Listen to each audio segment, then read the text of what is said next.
Hi guys, Tech here, and I wanted to go over Bladefall, Blade Blast, and kind of what you need to know for the league start if you want to go something a little more hybrid and a little less crazy minion stuff. So this will be less of a bosser than Absolution. It will be a little bit quicker, clearer. You can also, if you don't like the Bladefall playstyle, you can also easily use the exact same tree and run Blade Vortex if you prefer that playstyle over this playstyle. This one is going to be a little bit of a longer video as well, because we're going to go through the PoB. We're going to go through a Atlas passive set for this specifically. We're going to talk about the mechanics of this one, because I didn't do a mechanical Bladefall Blade Blast like I did with Absolution. And then we'll go into the build guide itself. So if you would do me a big favor before we get started and consider liking and subscribing, it does really help the channel out. And I also have a link to the forum post, so you're more than welcome to check that as well, because that'll have some information. This will have some information, that way I can get the most information possible out to you guys. So to get started with the mechanics of it, as you can see, we are on very, very low mana, and it's essentially sustaining. The reason for that is this is the life tap variant. So this is more of what you would be looking at for league start, more so than the full build guide will be at. So this is going to be 4 links on Bladefall as well as 4 links on Blade Blast, just to give you a simulation of kind of what you're looking at for league start. Now the Bladefall is going to give us these lingering blades, which are these little green and black guys on the ground. What you're looking for here is this is what actually Blade Blast is triggering, is these blades right here. Now the version that I'm running right now is the clear speed version, because this is going to be your typical mapping setup. For killing bosses specifically, unless they are a very large model, something akin to like Grindkeen or Katava, if it's not one of those large models, and it's going to be a specific boss fight that you're kind of worried about damage-wise, or if you are not 100% comfortable with the fight and it doesn't have ads. If it has ads, I would still suggest running this version. If it doesn't have ads, then you can swap around some gems and you can run increased area of effect and concentrated area of effect instead of Unleash and Spell Cascade. It will give you a much smaller and tighter knit Bladefall. That way, when you hit your Blade Blast detonation, it just absolutely crushes it. Another thing that's very important about Bladefall Blade Blast, if you're wanting to boss, is you really need the Helm enchant. So if you're on Trade League, I would just buy any rare with the Helm enchant. And I mean, the Merc enchant is fine. The Uber enchant, of course, is better, but the Merc enchant is fine. And as far as like the simulation, so you can see you get a very, very large covering with a single cast of Bladefall. Even while doing like a tier 11 map, which I'll show here in just a second, on a 4 link with a level 8 Bladefall, it is enough to still kill most of the mobs. Now there's going to be some mobs that you're going to have a hard time with, but for most of them, this is still fine. So on a 4 link with a low level Bladefall, it's just enough to get there for most white and blue packs. Now once you get into some tanky rares and things like that, that's when you'll have to incorporate Blade Blast into the equation. And then let me skip over to a map and we'll cover everything there. All right, so here we are in a T11 Armory. This isn't like fantastic gear. We're still on 4 links, so it's not like crazy, like high-end gear. This is with the Martyr of Innocence. It is not a 6-linked Martyr of Innocence. It's just a 3-link corrupted one, because that's what I had. Because I actually did the dual wield version of this, but I want to showcase more of the staff version, because I think it's more league start and more beginner friendly. As well as the damage is just really good for the cost of Martyr of Innocence. Like, it's much cheaper typically than getting one of two weapons, so I think you're just better off going this way, especially for a league start environment. As you can tell, we get really good coverage. We do have to actually do Blade Blast now that we're getting, some tankier mobs in here. You will notice I do have Flammability Ring on, which is very massive. It does wonderful, wonderful things as far as the damage is concerned for Blade Blast, Bladefall. I also am not running Combustion or anything like that. So we're not being nearly as negative as we normally would be by the time you would be running this map. But I wanted to give you a showcase of if you were in just kind of not the best of gear, what you would be looking at as far as damage is concerned, as far as survivability is concerned, and how you can kind of just base tank stuff, which is fantastic. The other thing about this build is if it isn't feeling the best to you, that's absolutely okay. This is a fantastic build to get the gear needed to play something else, because the investment needed to kill most bosses is basically just a Martyr of Innocence or another or a dual wield weapon setup, like even like 2 Divinarius or 2 Heartseeker is enough to kill most bosses, and you can do that pretty easily on a 4-link. Of course, the more links the better, but you can do it pretty easily on a 4-link. The other part of the interaction here, and I'll skip ahead here in just a second, but the other really important part, if you notice, is you get really good overlap here, and this is without the Helm enchant on this character. But if you have the Helm enchant, it's even better overlap, so you can just shred through packs of rares like really, really easily, which is very, very nice. I'm gonna go ahead and boss. Yeah, boss should be, yeah, here's the boss. So the other important thing is you can actually play this off screen if you have a big tile set, and that's kind of what I show right here, is you can use this strategy where you're not in any danger whatsoever, and that's very useful in things like rocks, where you can kind of cheese him behind a pillar. Now, the boss kind of figured out our tactic and moved away, and that's perfectly fine. So we can just come in here and just damage him up. Now, as far as the damage, I know it's not like considerable, but we're not in optimized min-max gear, right? We're in kind of more budget, more league start friendly gear. We are also on 4 links for Bladefall as well as Blade Blast, so the damage isn't nearly as high as it normally would be. All right, so for the PoB side of things, you'll notice that there's going to be a lot of different leveling trees here. We have the various acts, then we have our in-game dual wield tree, as well as an in-game staff tree. I would recommend the staff tree over the dual wield tree. It is much more new player friendly. Now, if you are very versed in crafting gear, it's not the end of the world to do the dual wield tree. I would just recommend the staff tree, especially if you want to go for the new staff, because triple damage is a lot. It's a lot.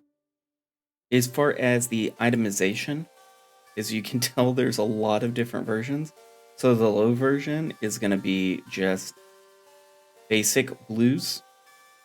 The medium version is going to be some yellows. The high investment is going to be very high-end gear. I want to be clear about that. So the low and the medium are reasonable. The high investment is kind of what you want in perfect scenarios. So it's not necessarily the gear that you're going to want to try. It's the gear you're going to want to work towards progressing to, not necessarily exactly what you're going to get. And then we have the medium investment for staff and the high investment for staff.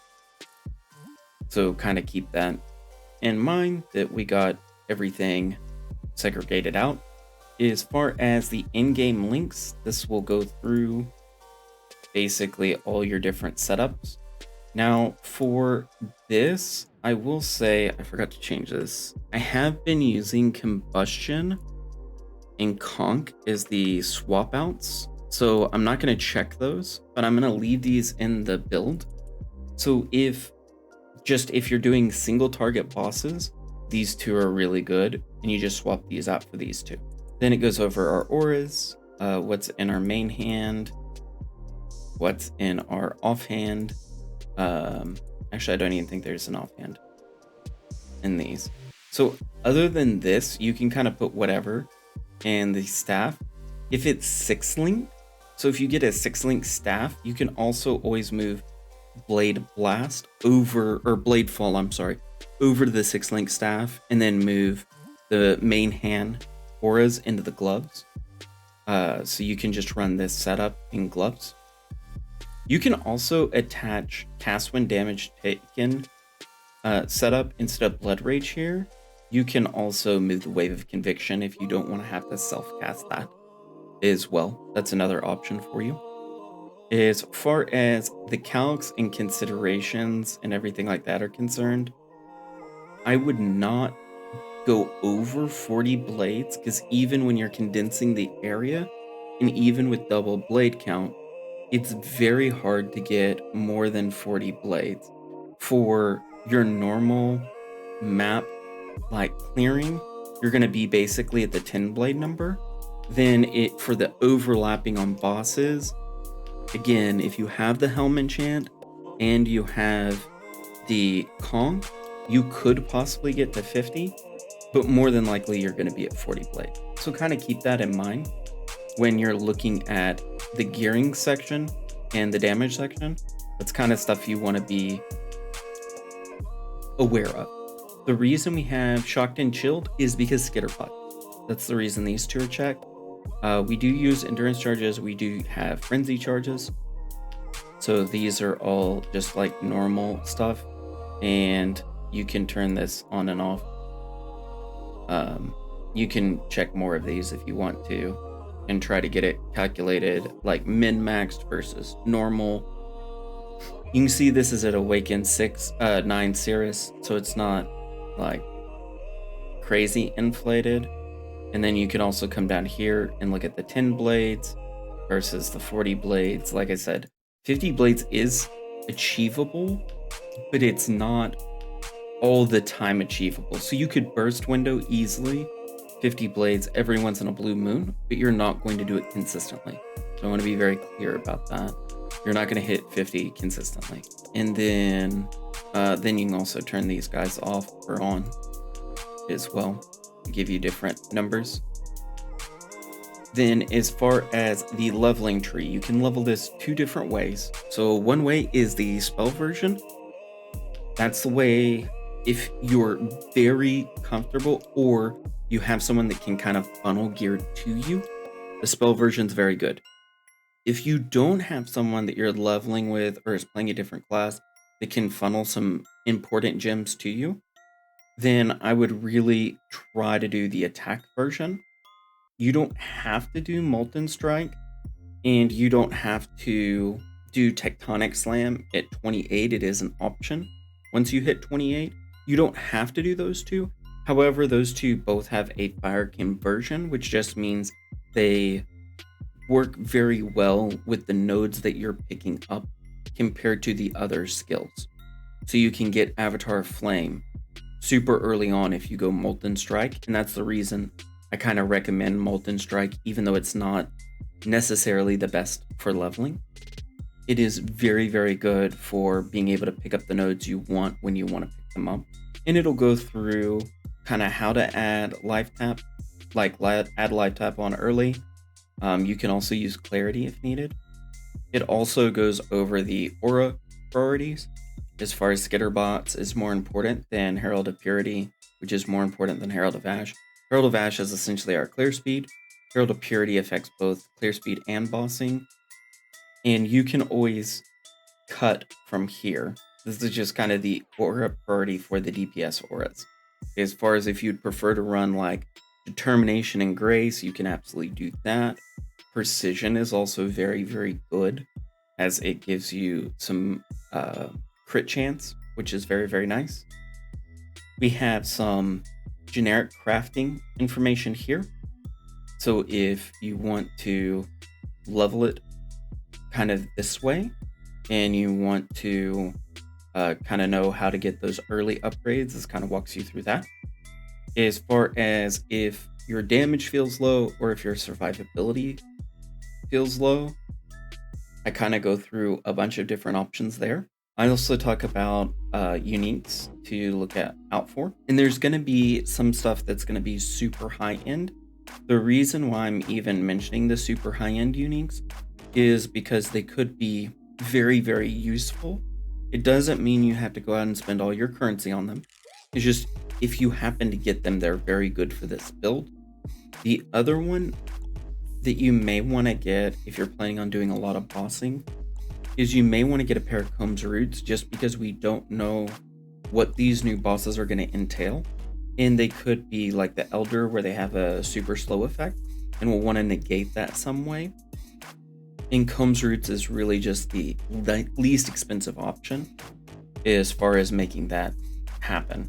Well, I hope the PoB is helpful, and then I will swap over and we will go over the recommended Atlas passives because they're a little different. All right, so for Atlas passives, this one is going to be a little bit different of a tree. This one's going to be very crafting based. So if you are not a fan of Harvest, obviously you probably want to do something else if you're not a big fan of Harvest and Essence, because this is really focusing on Harvest and Essence.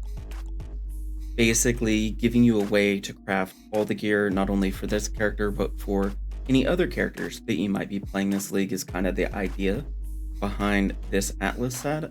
We also are going to have the nodes for Eater of Worlds and the basically and the Searing Exile. We want to have access to both of those because this is probably going to be very important for in-game crafting with the new currencies and with the new like implicit and everything like that. The other thing about this one is this one has some fun stuff in it too. So the beginning of the tree is going to be very similar, just because all these nodes right here are really solid. And again, I just like Harvest. If you don't like Harvest, you can just grab this node right here and just skip this and skip going down here. But if you want to be able to craft really good gear for this character, Harvest is an excellent way of doing it. Then we have Harvey nodes, we got some Delve nodes, we got some map stuff here. And as you're filling this out, kind of the way I would do it is I would get this set up first. So this core setup. Once I had this core set up, I would probably just cut through Harvest, come up here and get this map stuff. Then once I had the map stuff in, I would probably come over here and get Harbinger. Once I have Harbinger, I would probably start filling out Harvest stuff.